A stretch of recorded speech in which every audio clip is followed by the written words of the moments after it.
နိုင်သေးတာမဟုတ်ပါဘူးရှင်မရသေးတာပဲရှိပါတယ်နော်မကျူးတို့ရဲ့ညာနန်းယိုဆုံးတွဲလေးလည်းမစားရသေးတာပါမယ်ပေါ့နော်ဒီနေ့ဆိုလို့ရှိရင်နော်မကျူးတွေမှာအရန်ကိုမှဝမ်းသာပြသမီးလေးတစ်ခုကိုကြားရပါတယ်ဒီမှာဆိုရင်ပေါ့နော်ဒီမမကမကျူးရှိကနေပြီးတော့အပေါင်မြို့နယ်ကနေပြီးတော့မှာယူပြီးတော့စားသုံးတဲ့မမဖြစ်ပါတယ်သူဆိုလို့ရှိရင်သရေတားမီးကိုသုံးခဲ့တာက10နှစ်ပါ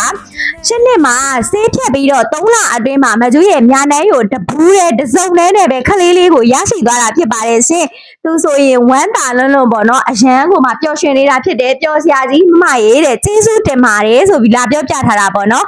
သူကဆေးတပူးတဲ့နဲ့ရသွားတာဖြစ်ပါတယ်ရှင်မကျူးတို့ညာနန်းယိုဟာဆိုလို့ရှိရင်တအိမ်ကိုအားဖြစ်ပြီးတဲ့ယိုဖြစ်တာကြောင့်မို့အမျိုးသမီးတွေခလေးရခတ်နေတဲ့သူတွေဆိုအရန်နဲ့မှအသင့်တော်ပါတယ်ခလေးရသူပေါင်းကလည်းအယောက်ပေါင်းထောင်နဲ့ချီနေအောင်ရှေ့တာဖြစ်တဲ့အတွက်မကျူးတို့ရဲ့ညာနန်းယိုတစုံနောက်ကိုပဲမှီဝဲပေးဖို့မကျူးကပြောချင်ပါတယ်အိမ်နောင်သက်နှစ်ချီနေတာပဲဖြစ်ဖြစ်နှစ်နှစ်အထက်ခလေးရခတ်နေသေးတယ်ဆိုရင်တော့ညာနန်းယိုဆုံးထဲကိုသာစားလိုက်ပါရှင်သေချာပေါက်ရပါတယ်နော်